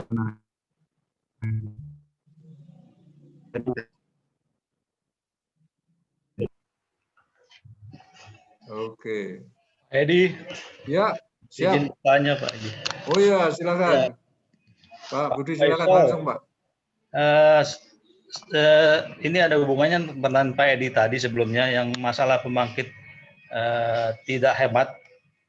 Jadi dalam mengevaluasi kinerja ini untuk pembangkit yang tidak hemat atau jadi tidak ekonomis, kemudian apa dimatikan, dan kalau dimatikan tidak beroperasi sekian bulan atau sekian tahun, kemudian bagaimana ya dengan biaya operasi, biaya pemeliharaan dan karyawan-karyawannya bagaimana Pak? Saya pengen tahu. Kemudian juga apakah sekarang ini lagi surplus ya? Kalau lagi surplus itu dengan ada pembangkit yang tidak dioperasikan, kemudian juga karena kelebihan, kemudian kalau kita lihat seperti orang jualan atau toko, kalau nggak jualan sekian lama gitu, bagaimana membiayai operasi karyawan dan sebagainya? Bagaimana Pak ya? Mungkin bisa dijelaskan Pak Faisal. Terima kasih. Ya, terima kasih Pak Budi untuk pertanyaannya. Jadi untuk yang tadi rupiah perkawiannya lebih boros dan lebih hemat, memang secara sistem menghendaki demikian Pak. Ada pembangkit yang memang dia di standby-kan, kalau di deklarasi kinerjanya itu sebagai statusnya RSH, Reserve Shutdown. Jadi dia memang di standby-kan untuk backup sistem. Jadi misal tiba-tiba sistem membutuhkan daya yang tinggi atau mungkin tiba-tiba dari sisi demand-nya butuh tinggi, dan PLTU itu yang akan dibangkitkan Pak. Tapi dengan konteks tetap melihat mana rupiah per kWh yang lebih murah, karena memang BBB PLN juga dari biaya bahan bakar Pak yang dibangkitkan oleh teman-teman pembangkit. Jadi mereka sistem sendiri juga mengakomodir itu.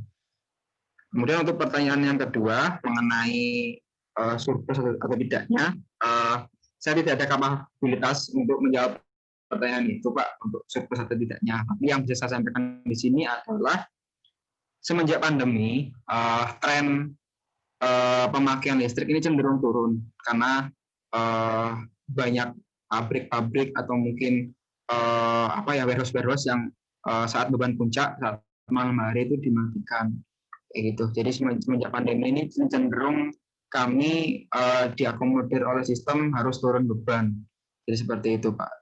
Jadi bukan surplus sih, tapi lebih ke arah kami harus mengakomodir dari demand yang terlalu rendah itu tadi. Jadi seperti itu.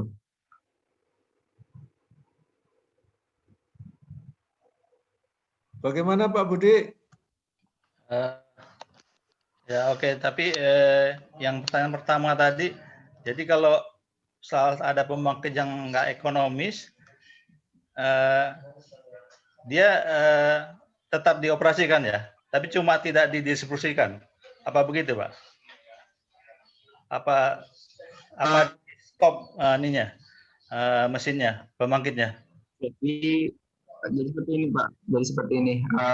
Karena misal anggap ada PLTU-A dengan kapasitas terpasangnya di 55 mega, dia akan cenderung lebih boros jika dibandingkan dengan PLTU yang 300 mega gitu kan Pak.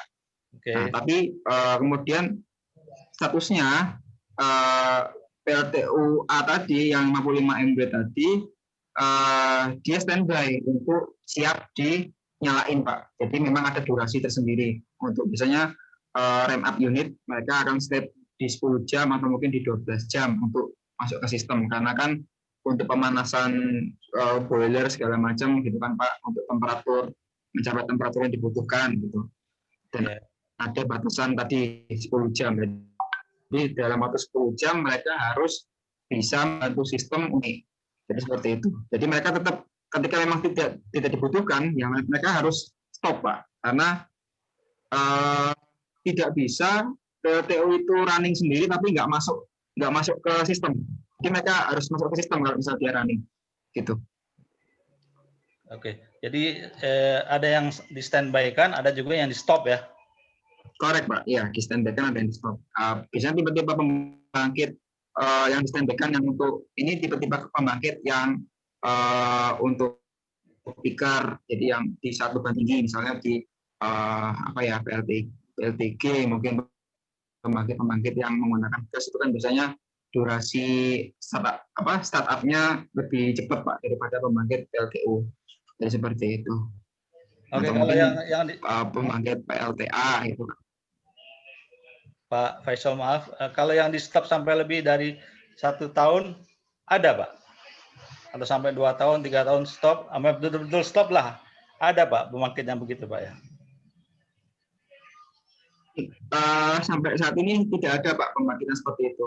Nanti dari PLN kalau misalnya memang ada analisa pembangkit tersebut tidak dioperasikan dalam jangka waktu 1 tahun, biasanya ada status dia akan dipensiunkan gitu. Jadi ibaratnya pembangkit tersebut tidak akan dioperasikan lagi gitu. Itu dengan status MB. Nanti di materi saya ada yang pembangkit dengan status MB, itu dia tidak dioperasikan lagi atau dia di retire unit atau dia dijadikan dipensiunkan lah istilahnya pembangkitnya Pak.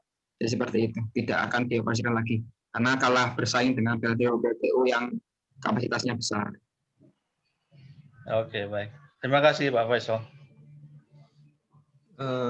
Ya, sama-sama Pak. Berikutnya ini Pak, pertanyaan dari Pak Herianto Bakri. Izin bertanya Pak, untuk meningkatkan kinerja pembangkit, bagaimana meningkatkan kinerja efisiensi boiler CFB? Apa yang pernah dilakukan di PLTU Tarahan terhadap boiler CFB? Silakan Pak. Jadi dari Tarahan sendiri banyak improvement yang dilakukan. Yang pertama ya ini dari sisi kita optimalkan fungsi cup pada boiler. Kami lakukan seperti coating gitu Pak. Kami tambahin coating untuk menghindari abrasi dengan bed material, mengurangi abrasi dengan bed material. Jadi kami tambahin coating spesial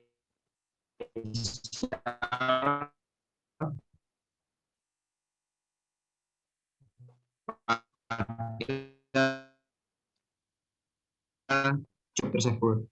Combustion tuningnya, apakah memang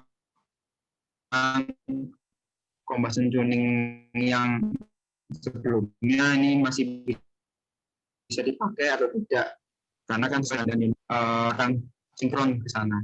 Jadi seperti itu. Itu mungkin yang impact yang bisa menghasilkan impact yang besar pada arahan di tahun ini sih Pak, di dua tahun terakhir ini.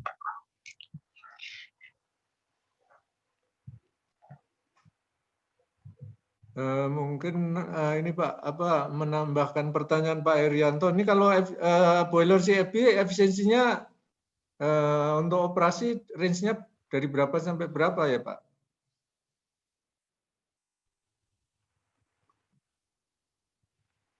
Efisiensi ya Pak?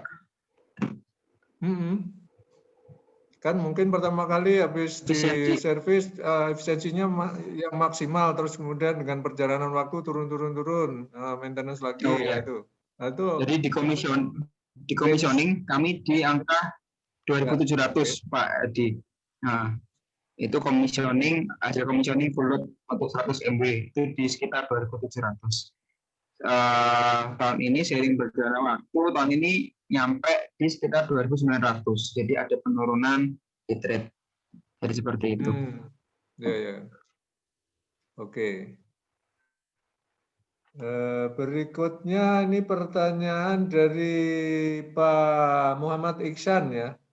Izin bertanya lagi Pak, jika ada lebih dari satu pembangkit, apa kedua pembangkit tersebut sinkron? Jika sinkron, apa sering kendala sinkronnya?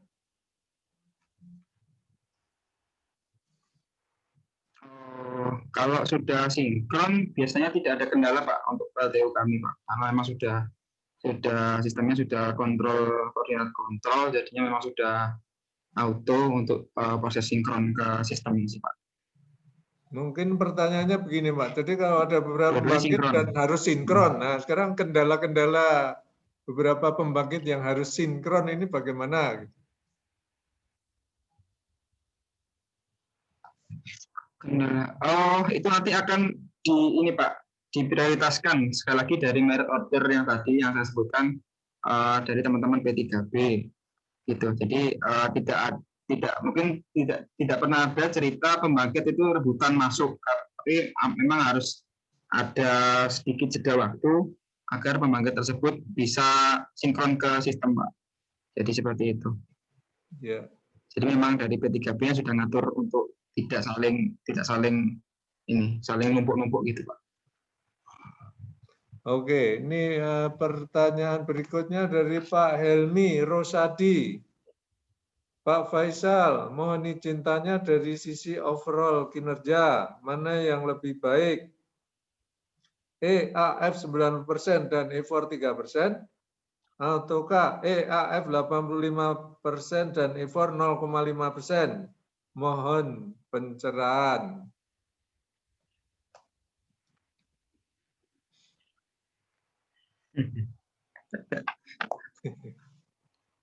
Agak tricky ini untuk jawab. Perlu ngitung ya Pak. Harus jadi sekali lagi, iya.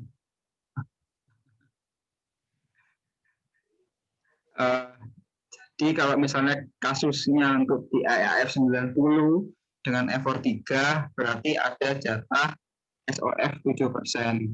Ini berarti ada jatah schedule pemeliharaan 7%.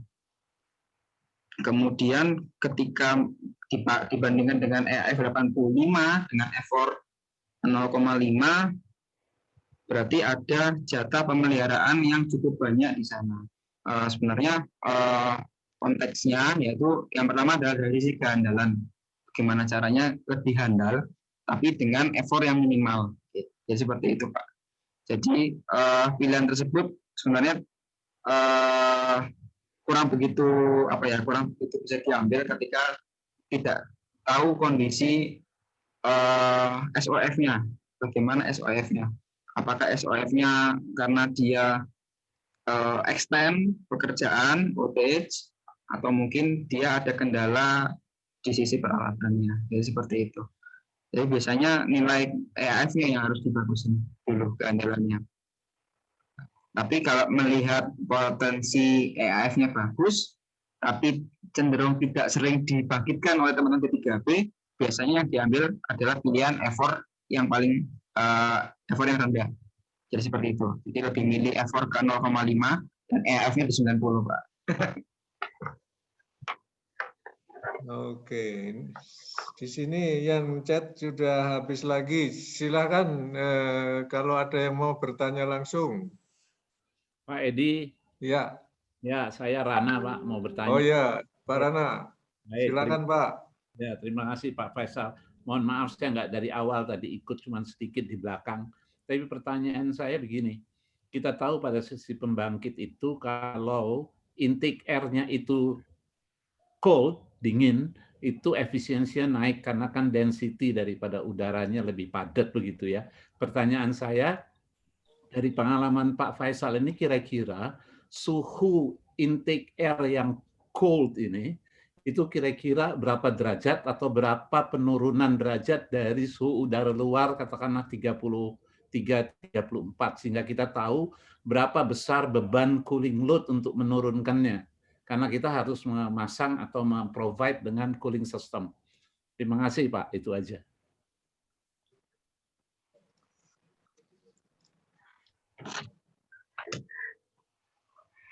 Iya, terima kasih Pak. Nah, ini juga mengenai operasional berarti ya. Jadi untuk intake suhu intake ini juga saya agak sedikit kurang familiar Pak untuk bagaimana perbandingan dengan PLTU lain sih Pak.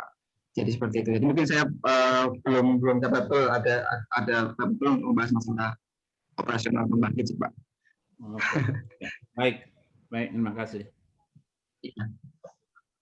Oke. Yang lainnya lagi, silakan.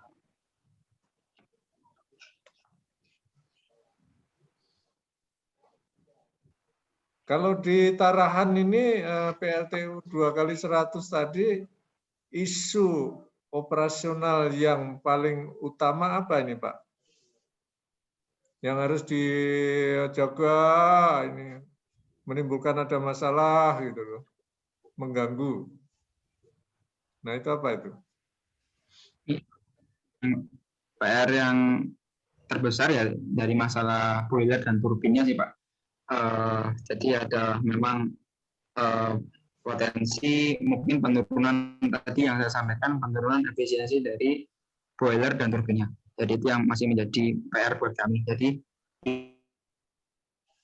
isu keandalan sudah selesai, tinggal bagaimana kita mengatasi isu efisiensi dari boiler dengan turbinnya. Oh, kalau boiler kan sering seperti tadi Pak Faisal menyebutkan nih apa tube leak gitu kan. Kalau turbin apa ini problemnya itu? Turbin uapnya ini. Turbin biasanya peralatan pada sistem-sistem auxiliary turbin Pak. Misalnya ya mungkin dari sistem boiler feed pumpnya, mungkin dari valve valve outlet BFP-nya yang ya ini sih peralatan-peralatan yang memang mungkin kondisinya tidak sering dioperasikan, tapi dia sistemnya redundant sih, bukan tidak sering dioperasikan, tapi dia sistemnya redundant. Jadi 3 peralatan dioperasikan 2 itu, satunya backup. Nah, karena keseringan dijadikan backup itulah biasanya menjadi isu tersendiri, dia akhirnya tidak standby gitu Pak. Gitu. Jadi ibarat semua overall bagus untuk turbin PLTU Tarahan sih Pak. Jadi mungkin kendala efisiensi turbinnya saja yang mungkin masih menjadi PR buat kami. Jadi cenderung cukup tinggi untuk mungkin steam pressure-nya dengannya sehingga mungkin kurang bisa optimal dalam produksi listriknya. Jadi seperti itu Pak Edi. Kalau ini Pak, brand sistemnya apa Pak kalau di tempat Pak Faisal ini?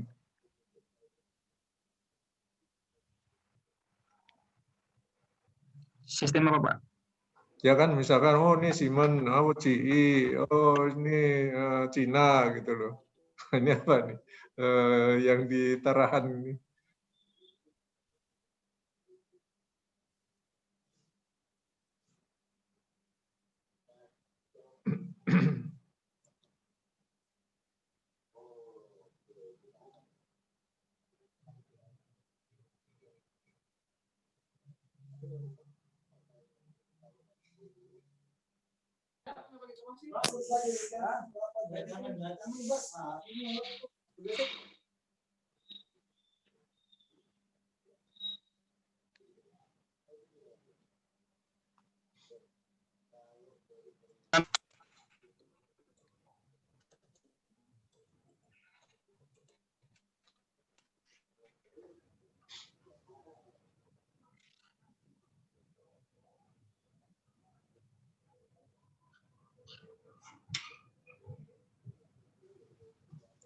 Halo, halo. Halo Pak Edi. Ya. Suaranya hilang soalnya. Oh, suara saya hilang kok ini tadi. Oh, ini tadi saya bertanya tentang ini Pak, brand dari pembangkitnya itu kan, boiler turbin. Nah, itu manufacturer-nya apa itu Pak?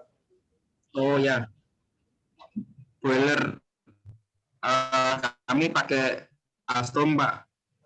Kemudian untuk turbinnya pakai dari Fuji Jepang. Oh, oke. Makasih. Nah, ini ada pertanyaan lagi nih Pak di chat ini. Pak Bahrum, apa penyebabnya sering gagal atau blackout saat melakukan sinkron dari power pembangkit ke genset? Padahal semuanya sudah stabil dan beban sudah diturunkan. Mohon pencerahannya. Sinkron dari pembangkit ke genset. Iya, ini.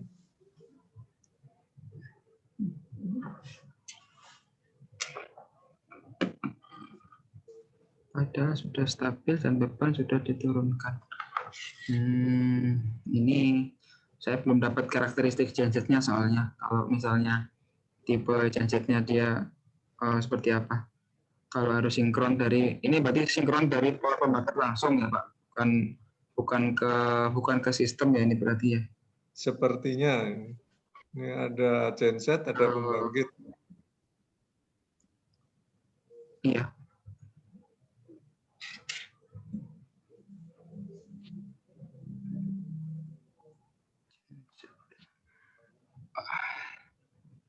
Pak Bahru mungkin bisa chat. Ya, bisa diberi penjelasan pertanyaan Pak Bahrum. Kasusnya seperti apa?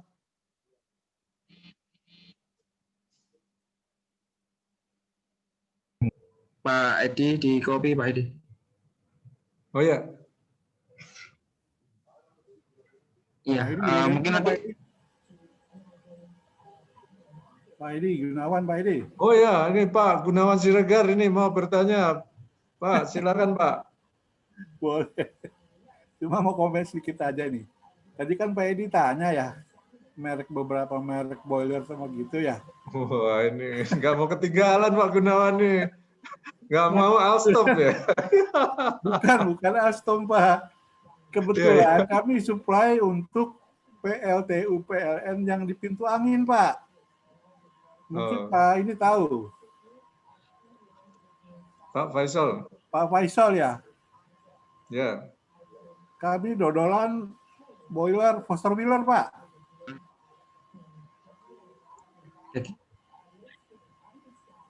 Oh FW ya Pak.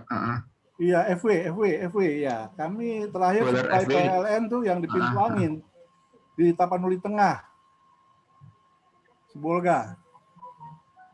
Iya. Habis itu nggak pernah go lagi di PLN. Baru masuk Pertamina. Maaf.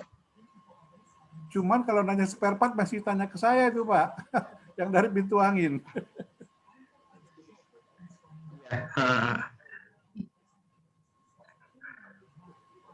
Terus mau nanya sedikit Pak mengenai reliability, apa pasokan batu bara dan pasokan limestone itu nggak masuk di dalam perhitungan ya Pak? Hanya cuma mechanical-nya aja. Kalau pasokan batu bara dengan limestone ini beda sih Pak. Kalau limestone kan memang untuk injeksi untuk injeksi penurunan emisi SO8-nya ya Pak ya, kandungan sulfur oxide-nya. Jadi beda konteks. Kalau misalnya batu bara memang buat bahan bakarnya, tapi kalau limestone kan memang tidak masuk perhitungan bahan bakar sih Pak. Jadi tapi tetap kami opname untuk tiap bulan kandungan limestone-nya itu seperti apa gitu, dan berapa yang terpakai dan berapa yang memang jadi stok. Jadi seperti itu. Baik. Jadi yang limestone nggak masuk, suplai batu bara masuk ya Pak? Suplai batu bara itu kan juga kalau suplai batu baranya nggak rutin, atau misalkan kapalnya itu terhalang sama badai, itu kan mati juga boilernya. Oh, iya. Kalau kami kasusnya spesial Pak, karena kan mulut tambang, jadi memang langsung dari tambang. Oh dari iya, mulut tambang langsung. ya, yang bukan mulut tambang Iya. maksudnya ya, seperti di pintuan. Oh iya. Iya. Berarti dia multi supplier ya Pak ya, butuh komponen segala macam ya Pak ya. Iya. Biasanya memang biasanya kalau ya udah. Makasih Pak Edi. Oh ya, ini dari Pak Bahrum tadi memberi penjelasan, maksudnya sinkron dari turbin ke generator ini Pak. Maksudnya itu. Gimana itu Pak?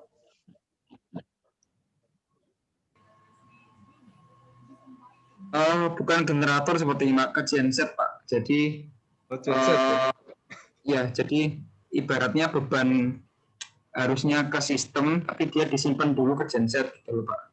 Jadi apakah seperti itu? Misalnya boiler akan bisa down, maka beban akan di over ke genset. Ya ini berarti kasusnya memang status kesiapan EDG-nya sih Pak. Bagaimana karakteristik EDG-nya? Kalau misalnya saya belum dapat ini info lebih lanjut dari Pak Bahrum mengenai EDG-nya, tipenya apa, dan apakah memang dia untuk bisa digunakan black start lagi atau tidak. Jadi seperti itu. Makanya nanti diskusi pribadi mungkin Pak dengan Pak Bahrum. Ya, ini apa tadi, jadi saya ingin bertanya yang terakhir sebelum 17.30 ini Pak. Tadi tentang black start tadi Pak. Nah ini black start itu sebenarnya seperti apa itu Pak?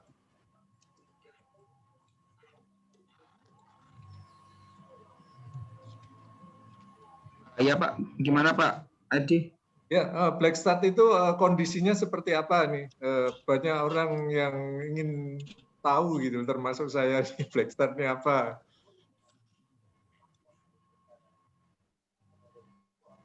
Sebentar.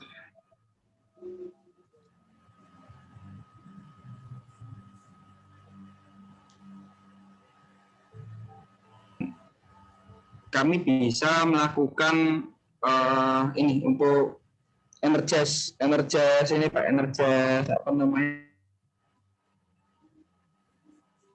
Trafo apa ya? Dibutuhkan trafo dari luar untuk mengenergize unit gitu, seperti itu Pak. Dan untuk black start itu tidak perlu butuh supply dari luar. Jadi seperti itu untuk black start. Jadi kondisi pembangkit yang memang dia bisa black start. Ibaratnya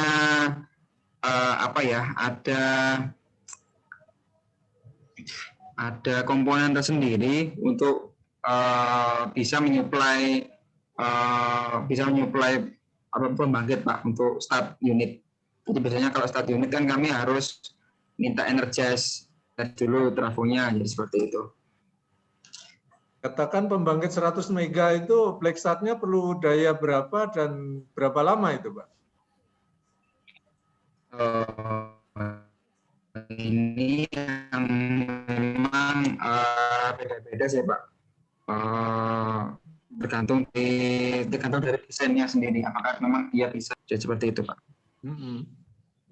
Secara kasarnya misalnya di Tarahan, tempat Pak Faisal gitu loh. Oh ini untuk black start sekian daya sekian jam atau. Jadi biasanya kasusnya kayak tadi sistem transmisinya tiba-tiba blackout, artinya kan tidak ada supply dari luar untuk pembangkit. Nah itu biasanya fungsi black start di sana. Jadi pembangkit tersebut bisa menyalakan sendiri sehingga nanti langsung masuk ke sistem. Jadi kayak gitu, Pak. Ya. Baik, ini jamnya 17.32. Tanpa terasa kita sudah melewati 2 menit dari jadwal. Terima kasih pada Pak Muhammad Faisal Haq ini yang sudah memberikan presentasi dan diskusi yang lumayan nih, pertanyaan-pertanyaan banyak sekali, termasuk yang ada hitungan-hitungannya. Jangan kapok ya Pak, nanti tolong juga nih dari PLN nanti teman-temannya ini ngisi yang apa, ini topik apa yang terkait dengan pembangkit ya Pak ya. Siap Pak Edi. Terima kasih. Saya infokan. Ya, oke, makasih. Terima kasih juga Pak Paul Wijaya yang sudah menyampaikan safety moment-nya. Terima kasih kepada ibu-ibu dan bapak-bapak yang masih bergabung di acara sore hari ini. Kita akhiri sampai di sini. Mohon maaf kalau ada yang kurang berkenan. Kita jumpa lagi besok sore dengan acara IoT in Oil and Gas Industries. Silakan bergabung lagi bagi yang berminat. Baik, sampai jumpa.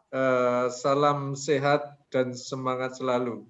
Wassalamualaikum warahmatullahi wabarakatuh. Waalaikumsalam. Waalaikumsalam warahmatullahi wabarakatuh. Terima kasih Pak Faisal, terima kasih Pak Edi. Ya, terima kasih semuanya. Bud, apa kabar Bud? Hei Gun, mana aja lo? Ada. Sehat ya? Ya. Terima kasih.